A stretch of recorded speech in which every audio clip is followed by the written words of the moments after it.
Madame, Messieurs, amis sportifs, chers téléspectateurs de Canal 2 International, bienvenue à cette édition de Sport sur la 2 et merci de nous être toujours fidèles. Et retenez que naturellement, c'est du sport sans discrimination.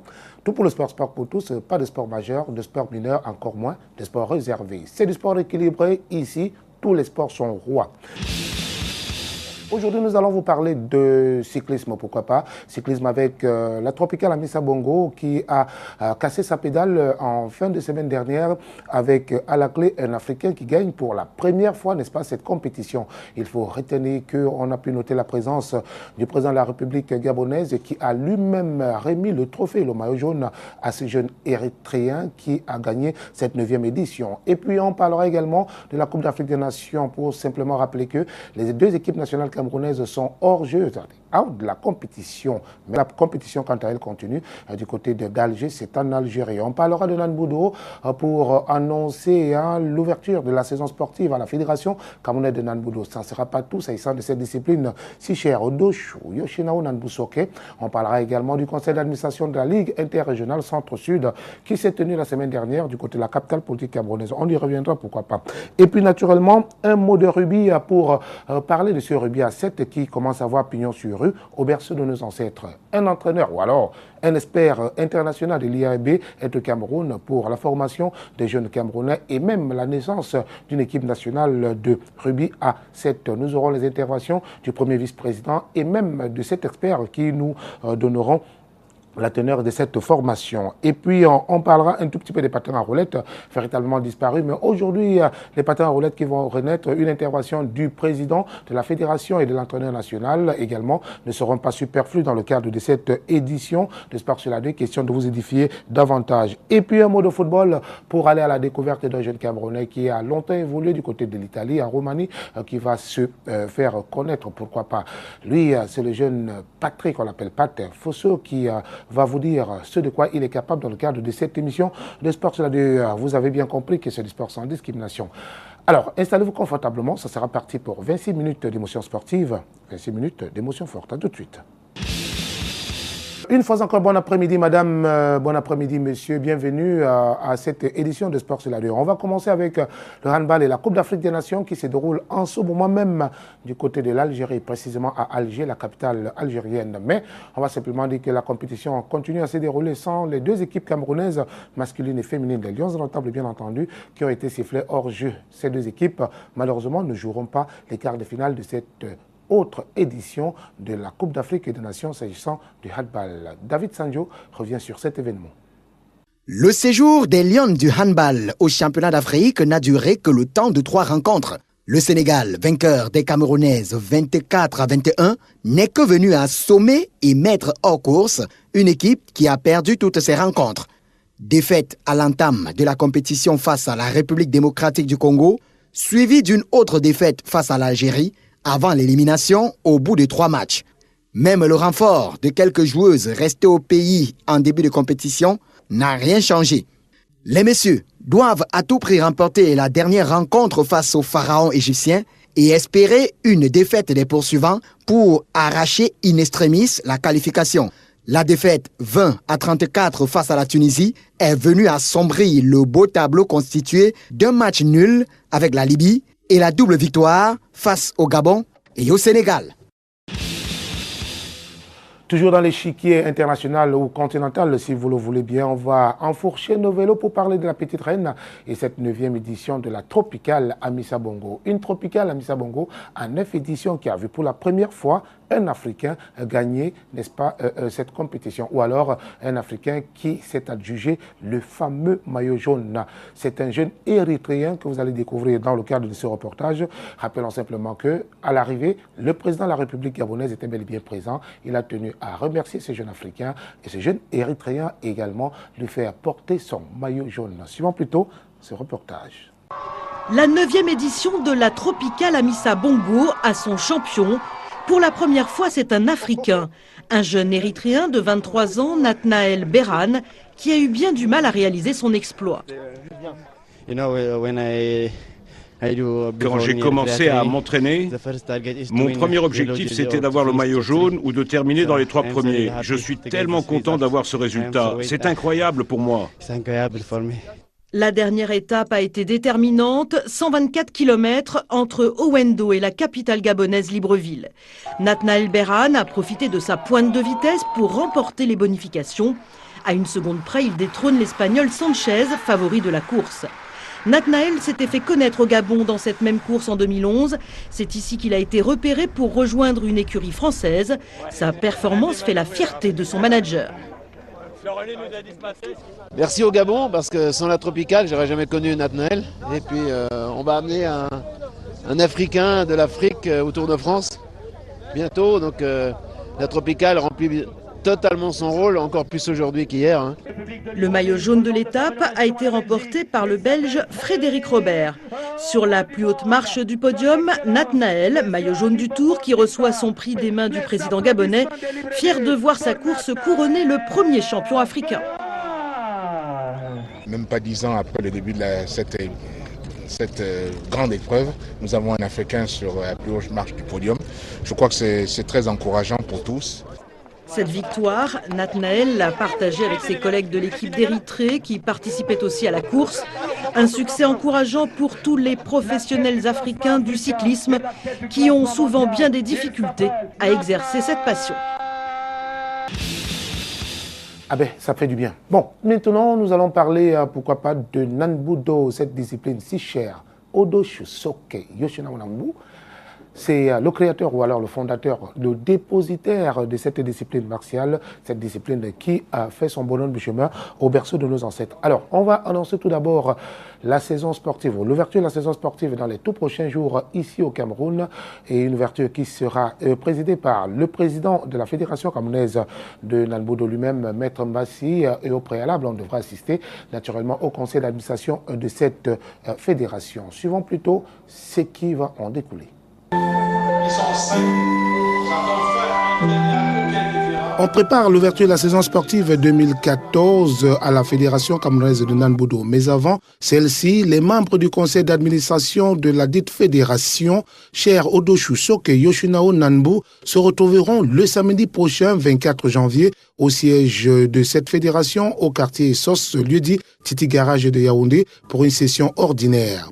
Et juste après ce conseil d'administration, les activités de la saison sportive 2014 seront véritablement lancées. Occasion pour nous de faire le bilan de la saison sportive précédente et les espérances ou alors les projets à court, à moyen et à long terme de l'Olympiade courante avec Maître François Mbassi, le président de cette fédération.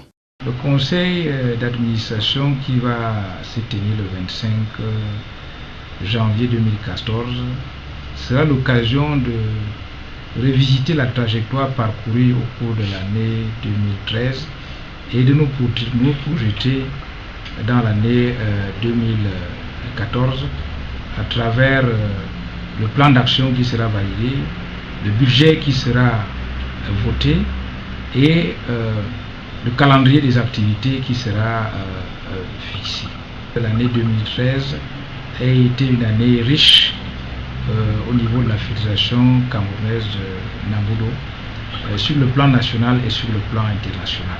Parce que c'est sur le plan international que nous avons eu à ramener des lauriers en Côte d'Ivoire en ce qui concerne le Nanbudo. Nous avons ramené 18 médailles lors du premier championnat d'Afrique de Nanbudo qui s'est déroulé à Abidjan en Côte d'Ivoire. Pour dire également qu'en ce qui concerne le Sambo, nous sommes allés à Casablanca, à la Coupe du Monde, la Coupe du Monde de Sambo, et nous avons ramené là-bas une troisième place dans cette compétition. Auparavant, nous étions déjà allés à Saint-Pétersbourg, où nous avons participé au championnat du monde de Sambo. Et notre prestation n'a pas été des moindres. Nous avons participé également là-bas au congrès de la FIAS, où nous avons apporté notre voix pour l'élection du président de la Fédération internationale de Sambo, qui a été réélu pour les 4 années. Évidemment, je dois dire, nous continuons à tenir notre poste de secrétaire général au niveau de la Confédération africaine de Sambo. De même que sur le plan managérial, nous disons que nous avons été satisfaits de savoir que les Africains nous ont fait confiance en nous demandant de confiant le poste de président de la première confédération africaine de Namboudou. Sur le plan national, nous disons que les activités de la Fédération camerounaise Namboudou sur le plan national se déroulent de manière générale à partir de l'ouverture de la saison. Et cette ouverture de la saison a eu lieu cette année. Cela s'est passé à Limbe.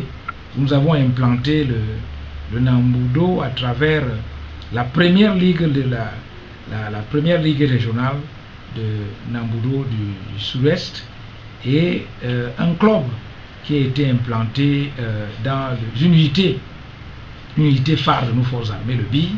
Un club a été implanté là-bas et je dois vous le dire, c'est ce club-là qui a remporté la coupe nationale de Namboudou cette année. Et maintenant, ça c'est le Namboudou. Et en dehors de ce lancement, cette ouverture solennelle à Limbe, les activités se sont déroulées au niveau des ligues régionales. La Ligue régionale du Centre, la Ligue régionale du Littoral, la Ligue régionale du Sud-Ouest, la Ligue régionale de l'Ouest, la Ligue régionale du Sud, qui en réalité partage la même structure que la Ligue régionale du Centre. Et voilà, il y a également eu des activités au niveau de la Ligue régionale du Nord et de l'extrême Nord. Voilà ce qui a constitué un peu la vie des ligues régionales. Au sein des ligues régionales, il y a eu des activités qui se sont déroulées au niveau des clubs. Ils ont été remarqués ici. La Ligue nationale de Sambo a connu également une activité très fructueuse en interne, en dehors des campagnes de Saint-Pétersbourg et de Casablanca. La Ligue nationale de Sambo a véritablement mené des activités à Douala, à Yaoundé, à Bamenda, parce que l'année dernière, nous avons essayé de faire mieux qu'en 2012. Et cette fois-ci, nous voulons faire mieux qu'en 2012, mais mieux qu'ailleurs. Voilà en réalité ce qui est notre leitmotiv, gardant toujours la vision fédérale que nous avons, celle de faire du Namboudou, des disciplines qui se pratiquent dans notre fédération, des facteurs de performance dans les milieux scolaires, universitaires et professionnels.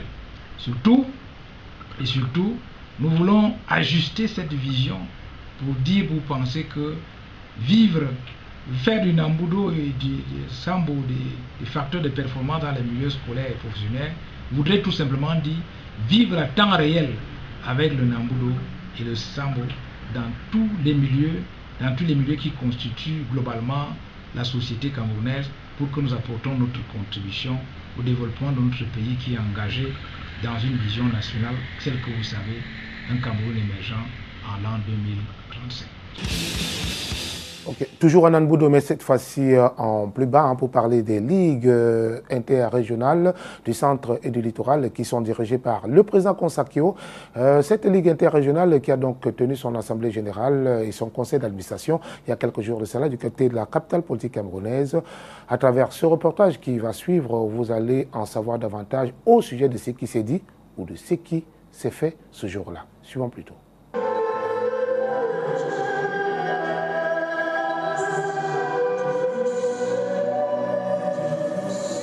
Il n'a pas fallu un coup de sifflet ou un cœur, la fameuse phrase Adjimé régulièrement prononcée au début de chaque Durandori pour que la Ligue interrégionale, le centre-sud de Namboudou, puisse tenir son conseil d'administration. Celui-ci a eu droit de citer cette semaine qui s'achève du côté de Yaoundé et a été présidé par son président Konsakio. Il faut noter que 5 temps forts auront marqué l'année 2013 dans cette ligue interrégionale, notamment le lancement solennel des activités au Club France de Yaoundé les 15, 16 et 17 mars dernier en présence du Renchi Yombi Victor, vice-président de la Worldwide Namboudou Federation. Également, le tournoi de la ville de Bafia qui s'est tenu les 14, 15 et 16 juin dernier et qui a été présidé par le maître Diko Soseme, préfet du département du Mbam et Noubou. On n'oubliera pas le stage spécial d'arbitrage gratuit sous la conduite de Renchi Chouapierre, directeur technique national de la Fédération camerounaise de Nanbodo, stage qui s'est déroulé les 11, 12 et 13 juillet 2013 au Club de France de Yaoundé. Également, championnats régionaux ainsi que les coupes de Nanbodo qui sont déroulés les 23, 24 et 25 août 2013 à Ebolova. Au menu également cette année 2013, la clôture de la saison sportive dans la Ligue régionale de Nanbodo du Centre, clôture de la saison qui s'est tenue les 6, 7 et 8 décembre 2013.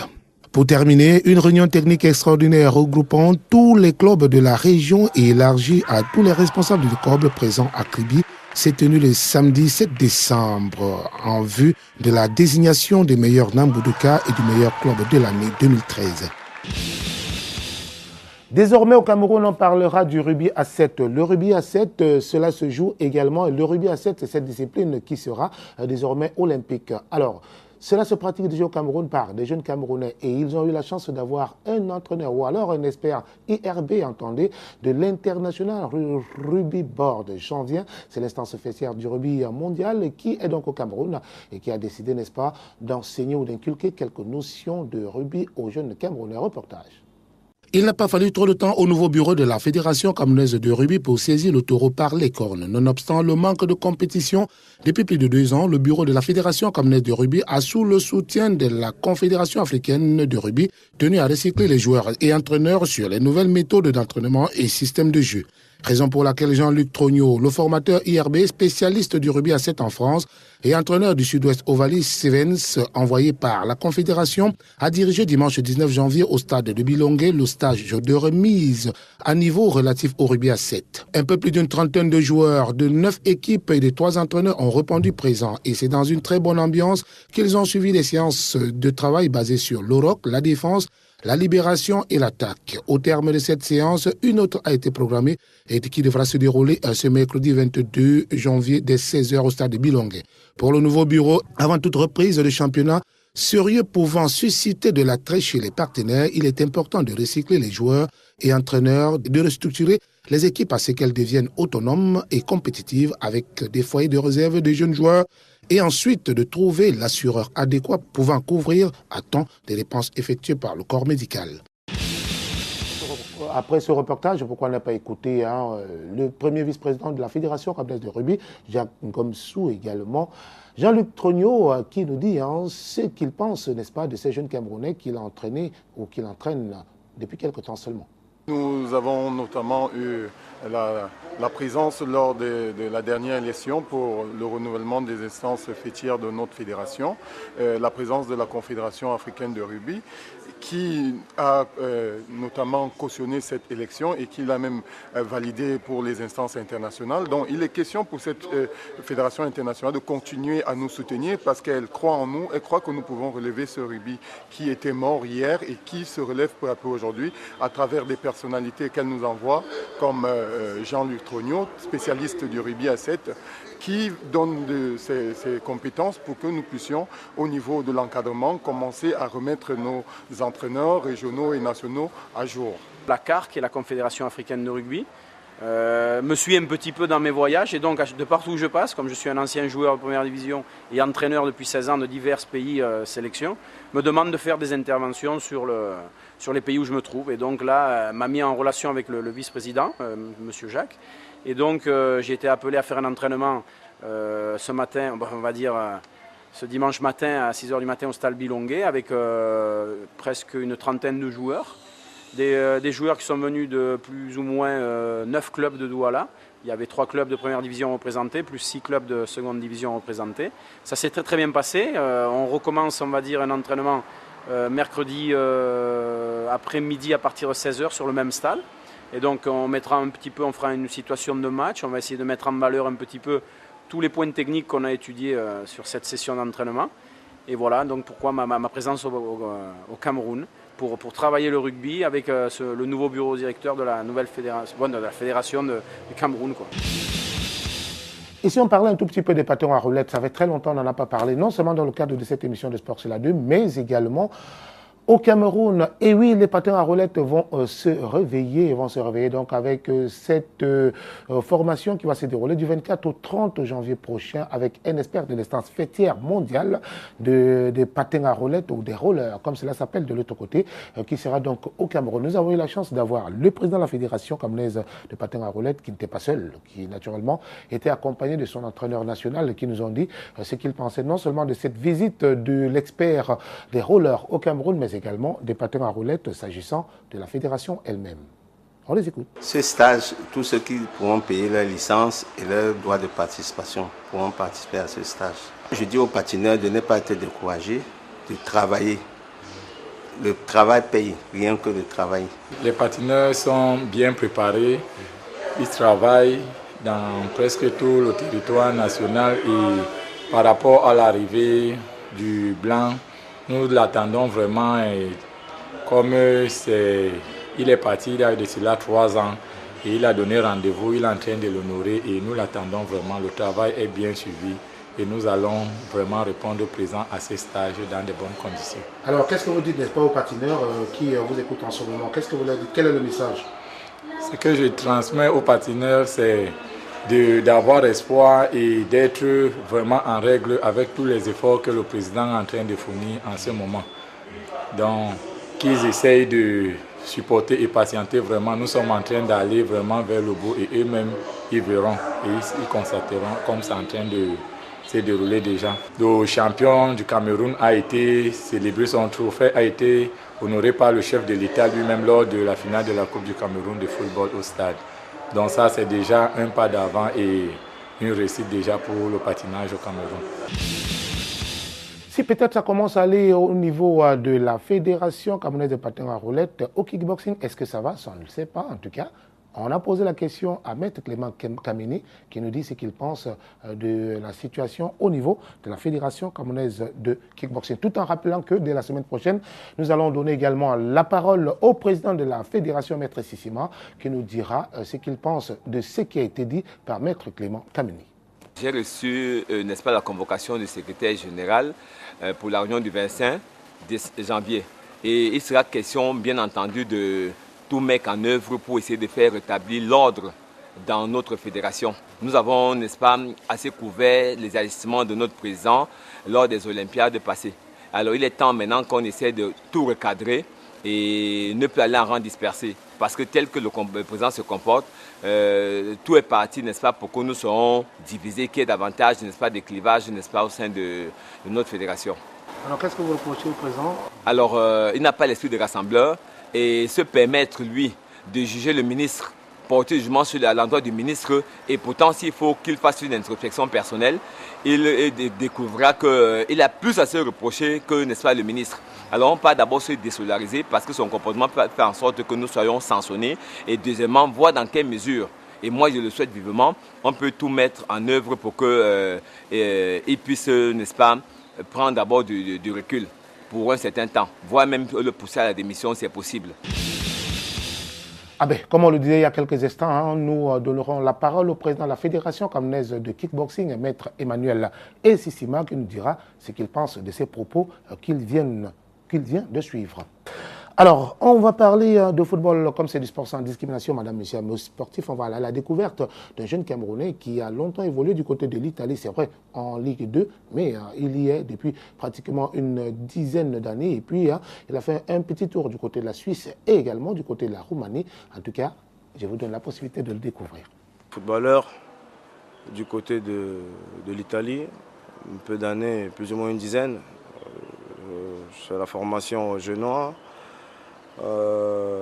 Après je suis passé pro avec le Genoa, j'étais à Salerno en deuxième division, beaucoup de deuxième division en Italie, Pisa, Pérouse, Sorrento, et après en Suisse aussi à Lugano et en Roumanie. Je dirais que j'ai pataugé un peu et voilà, avant de revenir, d'ailleurs il y a 1 an et demi au Canon. Pour payer ma dette avec la patrie. Chose qui s'est très bien passée d'ailleurs. Mais bon, c'est une bonne expérience sans une bonne fin. Mais bon, on n'abandonne pas, on continue à travailler le meilleur à venir. Parce que voilà, les qualités restent les mêmes et elles sont plutôt progressives. Espérant qu'on a 6 mois pour atteindre l'objectif vital. Là, je souhaiterais être convoqué pour des jeunes présélections et pour éventuellement un poste à la Coupe du Monde. Madame et amis sportifs, chers téléspectateurs de Canal 2 International, merci de nous avoir suivis. Merci beaucoup une fois encore d'être fidèles, surtout à ces émissions de Sport sur la 2. Ça nous fait plaisir. Retenez simplement que c'est du sport sans discrimination. Et là, toutes les disciplines sportives sont reines, tous les sports sont rois, on va le dire comme ça.